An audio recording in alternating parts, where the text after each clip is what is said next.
Welcome to Roleplaying History, the podcast where we explore the history of role-playing games.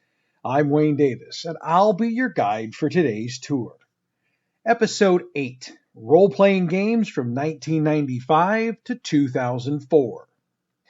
At the end of last week's episode, we discussed the state of the gaming industry as the mid-90s arrived. Thanks to advances in computer technology, 3D graphics gave video and computer games a level of realism they hadn't previously had. For reference, the first PlayStation console was released in 1994, Microsoft developed DirectX in 1995, and Sega and Nintendo had created and released their top, as of the moment, consoles over the past several years. In addition to that, the prices for home computers and video game consoles became more affordable for the casual user, with the added advantage of the games for those systems also becoming more affordable. And with the new graphics available, this provided what many considered a more immersive experience. Tabletop role-playing games had another competitor taking away some of their business as well. In 1993, Peter Adkison and Richard Garfield released a competitive card collecting game with a fantasy setting, something that reminded a lot of players of D&D, among other games. You probably figured out which game I'm describing, but for those who didn't, it was Magic: The Gathering. The game was an overwhelming success and launched Wizards of the Coast, the company that published the game, into the upper echelon of game companies. Many publications noted by 1995 that with gamers' time and money being split three ways, the tabletop role-playing industry was suffering. It didn't help matters that the financial troubles TSR had been experiencing for years came to a head in the mid-90s. With the company that produced the industry leader hemorrhaging money, something had to give. For TSR, what gave was the company itself, as it was sold to Wizards of the Coast in 1997, and then Wizards was acquired by Hasbro for $325 million in 1998. So, with its future in question, how did the tabletop role-playing industry adapt? First, the industry became a bit introspective. In 1994, Interactive, which later renamed to Interactive Fiction, published a magazine devoted to the study of role-playing games. The magazine reflected the nature of many gamers at the time. There was a lot of critical and theoretical reflection on the theory of role-playing games. From that, several theories emerged. The first major theory was developed, and it was developed through discussion at rec.games.frp.advocacy from 1997 to 1998, was the threefold model. Proposed by Mary Cooner and FAQ'd by John Kim, it hypothesizes that any GM decision will be made for the purpose of the game, or drama, or simulation. Thus, player preferences, GMing styles, and even role-playing game rule sets can be characterized as game-oriented, drama-oriented, or simulation-oriented, or more typically, somewhere between the three extremes. This theory was eventually utilized to direct game design, and game designers utilized it to explain why players play certain games. Another theory that emerged was the big model, or Forge theory. Developed at the Forge from 1999 to 2005, largely by Ron Edwards, it hypothesizes that role-playing games are modeled by the big model with 4 levels: the social contract, exploration, techniques, and ephemera, with creative agendas governing the link from social contract to technique. In this theory, there are 3 kinds of creative agenda: gamist, narrativist, and simulationist agendas. Several other theories emerged over the years, but for the purpose of this podcast, these 2 will suffice. What resulted from these theories was a new way for creators and publishers to look at the role-playing game market, and it changed the ways creators created their games. In basic speak, creators could design their games not only for a specific type of setting, but also a specific type of gamer.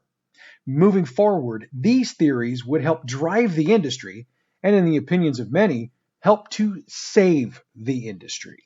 1996 saw a number of new games enter the landscape. That year, West End Games published the D6 system.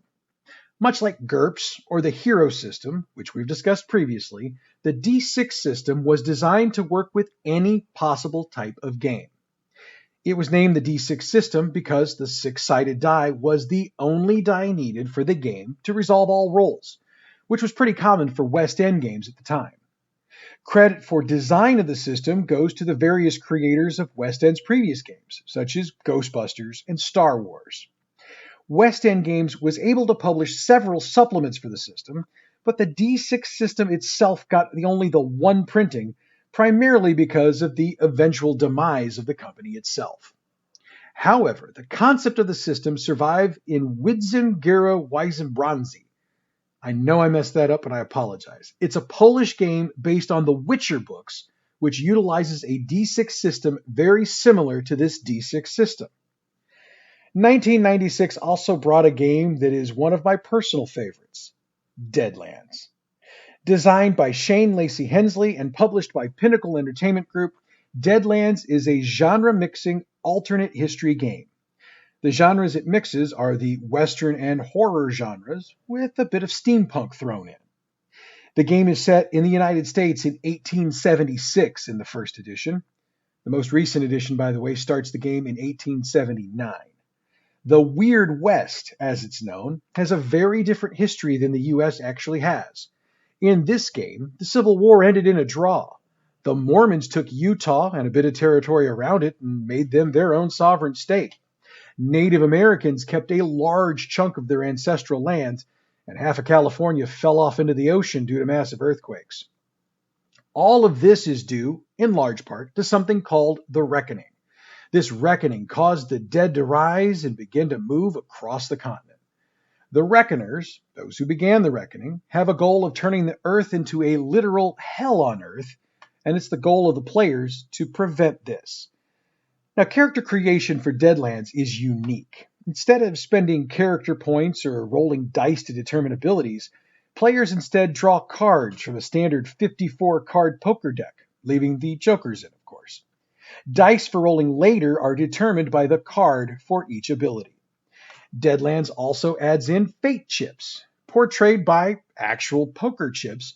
These give the players an opportunity to change rolls, make spells, which in this game are known as hexes, more powerful, and do other things they might not normally be able to do.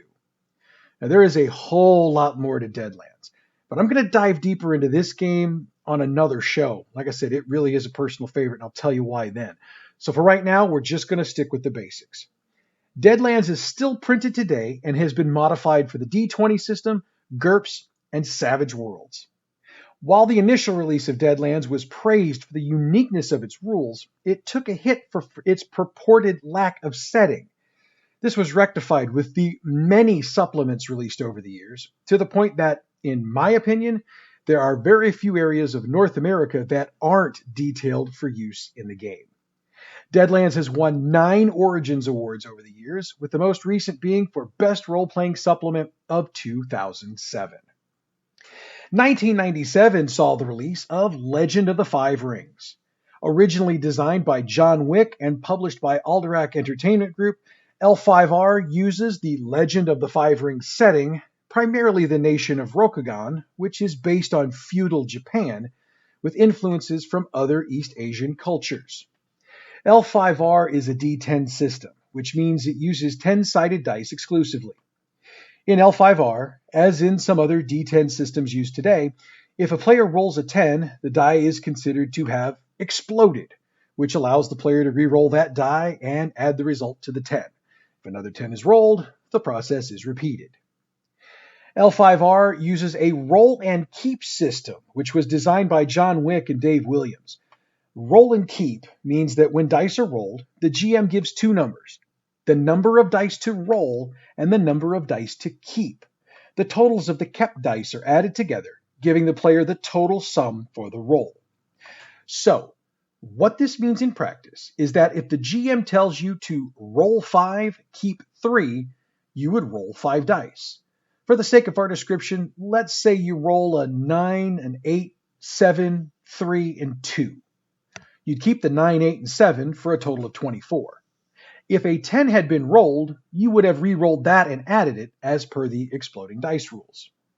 L5R uses 8 traits paired up and associated with the 4 elemental rings of earth, water, fire, and air. Now, this system makes character advancement much more difficult than in other games because in order for a character to advance, the level of their rings must increase. And in order to do that, both of the rings' associated traits must increase. Also, L5R is notoriously lethal. There are tons of stories of characters who stormed into combat early on in a game only to die because of the lethality of the system. L5R has survived 5 editions, as well as a version from Wizards of the Coast modeled on the old TSR Oriental Adventures. It is still published today by Fantasy Flight Games. Reviews of this game are basically positive, especially among those who appreciate the setting and Bushido style. In 1998, TSR, in one of the final games published under its banner, released the Marvel Superheroes Adventure game.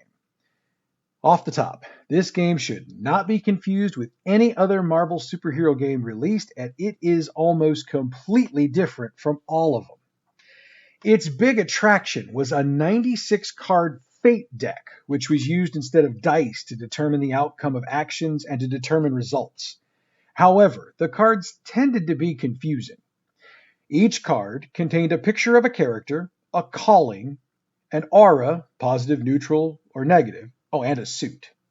Suits, represented by characters, were for strength, Hulk, agility, Spider-Man, intellect, Mr. Fantastic, willpower, Doctor Strange, or Doom, Doctor Doom.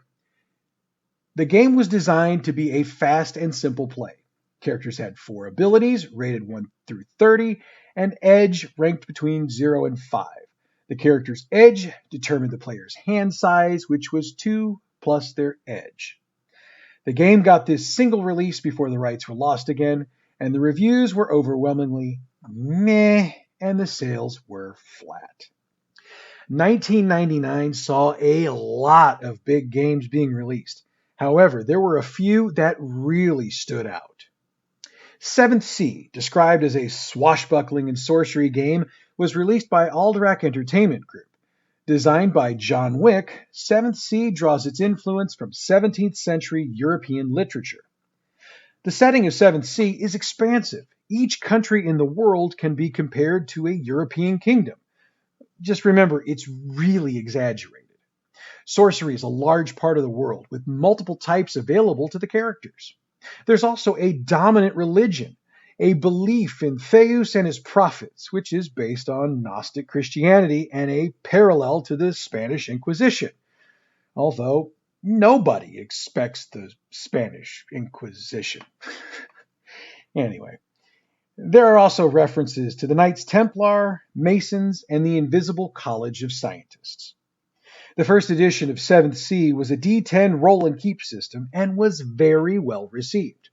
Later editions changed this system to D20, which has been a de facto standard for many games since it was introduced by Wizards of the Coast with D&D 3rd edition. 7th Sea has received a ton of supplemental materials over the years and has also had 3 publishers. Besides Aberrant Entertainment Group, it was also published by John Wick's company, John Wick Presents, and by Chaosium, who hold the current rights. Officially, 7th Sea only has 2 editions, but the various reprints have incorporated changes over the years. As I mentioned above, reviews for 7th Sea have been overwhelmingly positive over the years, and the players who've played the game love it. Aberrant was also released in 1999. Created by White Wolf Studio and designed by a huge team, Aberrant was a new take on the superhero genre. Originally set in 2008, superpowered humans just appeared one day in 1998. The game focuses on how metahumans, primarily the player's characters, fit into a mundane world. Additionally, the game deals with how the mundane world deals with the sudden emergence of these novas. That's the name for metahumans in game. Characters have powers, which come from their ability to manipulate energy at the quantum subatomic level. And to balance this out, the game introduces taint. Taint is a side effect of channeling the large amounts of energy a Nova has to for their powers. It leads to either physical or mental defects and play a large role in the overall gameplay. Aberrant uses a modified version of the storyteller system, which we discussed in last week's episode. The D10 system discussed there is used, but it's not a roll and keep like we discussed earlier in this episode. Aberrant got a lot of material published for it, both from the original publishers as well as from fans who loved the system so much that they published their own materials. Aberrant has had 3 editions. The first 2 came from White Wolf, though the second was a D20 system released after they'd originally discontinued the game in 2002. The 3rd edition is coming from Onyx Path Publishing, who have recently acquired the game and have it slated for a later in 2021 release. So I guess I should actually modify that to say they've had 2 editions with a 3rd one on the way. Reviews of the game were good, with reviewers enjoying the gritty realism of the system. Hunter the Reckoning was released by White Wolf Games in 1999. Another entry in their World of Darkness series, Hunter was the first game to that point in which players actually played humans. Designed by Mark Reinhagen and multiple others, Hunter was the culmination of the work of the World of Darkness creative team to that point. After establishing vampires, werewolves, mummies, and other things that go bump in the night, Hunter was the game that finally put humans on the offensive rather than the defensive. Hunters are cursed with the knowledge of the supernatural, as well as the knowledge that they can't just tell anybody what they know. Instead, the hunter wages a clandestine war on the supernatural. Unlike the other entries in the World of Darkness series, hunters don't have a coherent society, though small groups, like the players, will unite against common enemies. Virtues and creeds are very important to the game, as they determine how a hunter will react to things during the game. Mercy, zeal, and vision are the primary creeds, and they allow for a personalization of the character to its individual player. White Wolf published 25 books for Hunter, and all of them dropped in November of 1999. The game is still available, though it only has the single edition. Reviewers loved this game, and fans have been clamoring for new editions for quite some time. However, this is highly unlikely, as White Wolf tends to group their games into a specific year, such as the Year of Reckoning, which saw the end of Hunter, Changeling, Demon, Kindred of the East, and Mummy in 2004. The year 2000 saw an action that would change the nature of the role-playing game industry forever. That year, Wizards of the Coast introduced a policy that would allow other companies to publish D&D compatible materials. It was called the Open Game License, and it allowed smaller publishers to create supplemental materials for the best-selling game in the world. For Wizards of the Coast, it was a win-win. Without having to publish a ton of supplemental materials, taking on the costs of doing that versus the law of diminishing returns, Wizards could save money. Their other positive was that they were the only ones who could publish the core books, the Player's Guide, the DM's Guide, the Monster Manual. As I said, this was also a win for other publishers, as they could expand into the previously forbidden world of D&D and publish materials for the game. Simultaneously with the Open Game License, the 3rd edition of D&D was released with a new system, the D20 system. This meant that D20s were the primary die, though the game still used all the other dice in the bag. The D20 system simplified the rules of D&D, which had gotten exceptionally convoluted over the years of 2nd edition.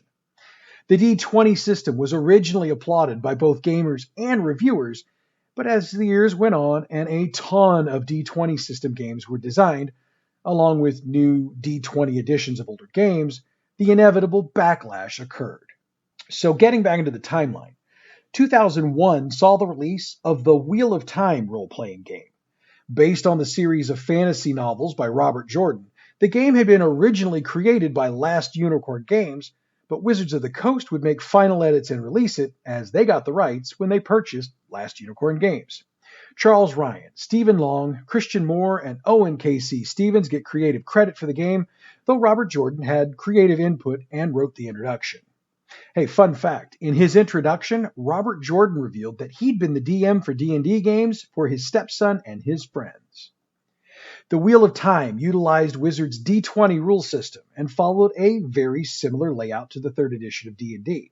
However, instead of DM, which Wizards will only use for D&D games, the Wheel of Time storyteller is called the GM. A big difference between Wheel of Time and D&D is that Wheel of Time doesn't have a lot of different races, as the novels only have 2 sentient races, humans and Ogier. However, this game included a lot of backgrounds that would serve a similar function. One has to wonder if this is where the idea for using backgrounds in 5th edition D&D came from. Obviously, the classes were different as well, staying true to the source material.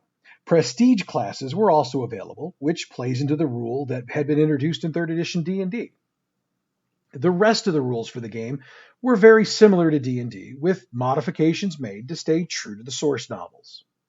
The Wheel of Time got one supplemental expansion called Prophecies of the Dragon.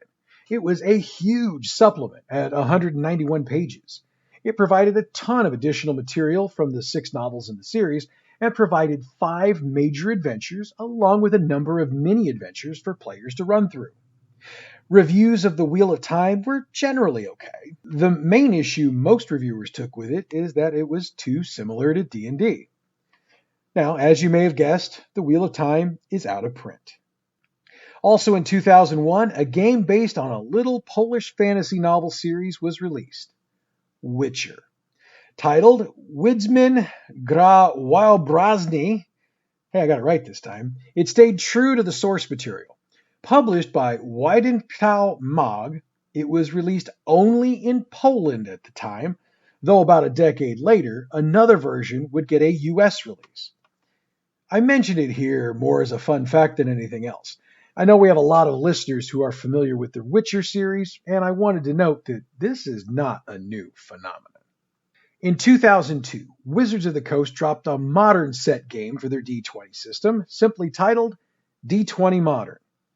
Designed by Bill Slavchek, Jeff Grubb, Rich Redman, and Charles Ryan, D20 Modern fully embraced the D20 system developed for the 3rd edition of D&D. Now, obviously, they made some changes, since the idea was to set your adventure in a modern setting, so the classes changed to the Strong Hero, Fast Hero, Tough Hero, Smart Hero, Dedicated Hero, and Charismatic Hero, each one of those based on one of the basic ability scores. There were also 14 advanced classes that characters could eventually become, but there were requirements to meet in order to become one. These were things like Gunslinger, Negotiator, Soldier, and Mage. A big addition to the game was the concept of the action point. These were used by characters to affect gameplay.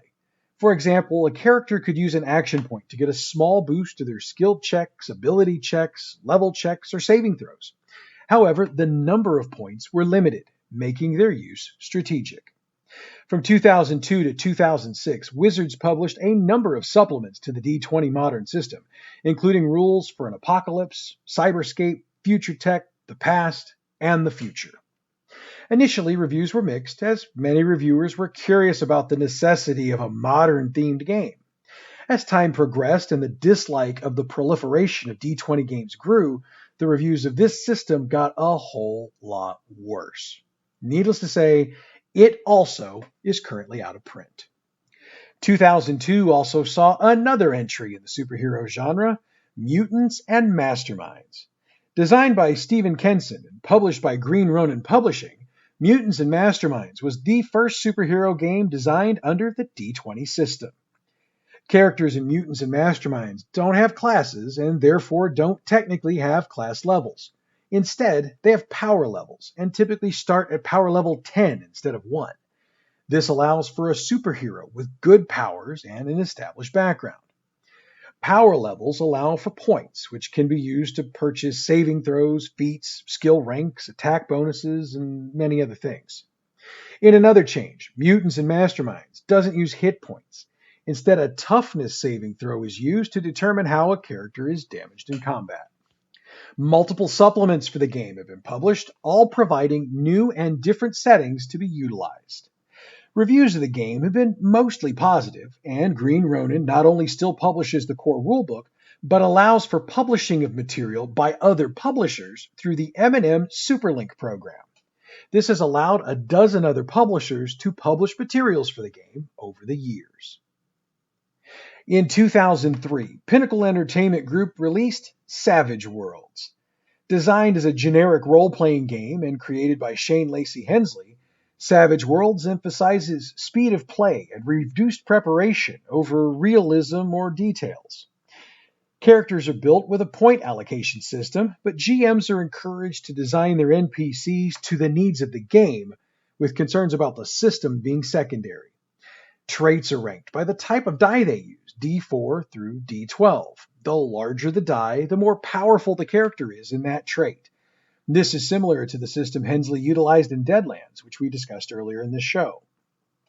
The rest of character creation matches the best of the previous games designed by Hensley for Pinnacle. However, players and GMs are encouraged always to worry less about the system itself than the needs of the game. While Pinnacle initially published new games based on this system, eventually Pinnacle republished their past releases, such as Deadlands, to the system. Rifts was also eventually adapted to the Savage Worlds system as well. Savage Worlds has been positively reviewed and has sold exceptionally well.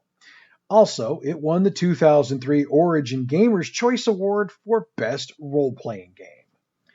During this period of time, a new trend emerged.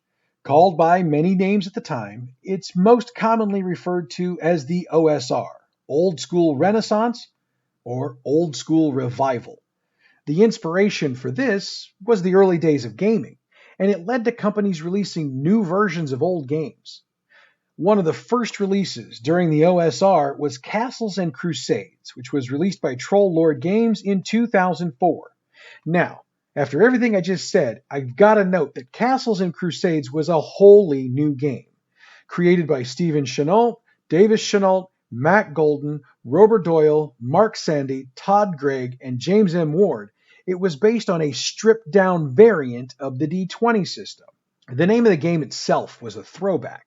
In the time before D&D, Gary Gygax had created a group known as the Castle and Crusade Society. So to pay homage, the game used the name of D&D's creator's creation. Another throwback to Gygax in the original D&D was the release of the game. A boxed set of Castles and Crusades was sold at Gen Con in 2004. The reason for this was that Troll Lord Games wanted something to release for the game at Gen Con, but the full rules books wouldn't have been ready until later in the year. This box had 3 digest-sized books, dice, and a crayon. Hey, fun fact, the throwback for that is that in the 70s and really into about the mid-80s, dice in many game boxes had to actually have their numbers colored in with crayons. So the inclusion of dice and a crayon here was the throwback of throwbacks. Oh, and the first 300 copies of the boxes were signed and numbered by the designers. In December of 2004, the player's handbook for Castles and Crusades was finally released. Most of the D20 system was utilized in this game, though the system of skills and feat was tossed, replaced with the Siege Engine. The Siege Engine is an attribute check system. A character's attributes are divided into primary and secondary attributes. Checks against primary attributes have a base challenge base of 12, while secondary have a challenge base of 18. Now, the Castle Keeper, this game's name for the GM, can add to those numbers as the challenges require, and that adds more flavor to the gameplay. Another note, while the core game doesn't have a specific setting, 4 settings were published for the game over the years. Castles and Crusades has been reviewed positively and is still available in print. And as 2004 becomes 2005, we come to the end of this week's tour. Next week, we step out of the timeline for something a little different, as I'll do my best to explain to you what to do if you want to start role-playing. I was reminded by my wife this week that I haven't done a Jolly Blackburn shout-out in a couple weeks, so to Jolly, thank you, sir, for being the brilliant you that you are. Of course, the shout out of shout outs goes to you because you're helping us grow this show into something really, really cool. As a reminder, you can reach out to us on Facebook at the Role Playing History Podcast page. Hit us up on Twitter at Role Playing History Podcast or with the hashtag Role Playing History Podcast. We're also on YouTube. Role Playing History Podcast is the channel. So drop in, check it out, hit the subscribe button, and click on the bell to get alerts when we drop new stuff. In fact, I dropped a new thing earlier this week talking about the TSR controversy. So there is something different than just the podcasts there. Finally, you can reach me at the email address roleplayinghistorypodcast@gmail.com. Again, next week we explore how to start gaming if you haven't gamed before. There's a lot of what I hope will be helpful information there. So if you're interested in starting, or if you're a gamer without a group, join us. But that's next week. Thanks for joining us this week. Until next Friday at 11 a.m., I'm Wayne Davis, and you're Role Playing History.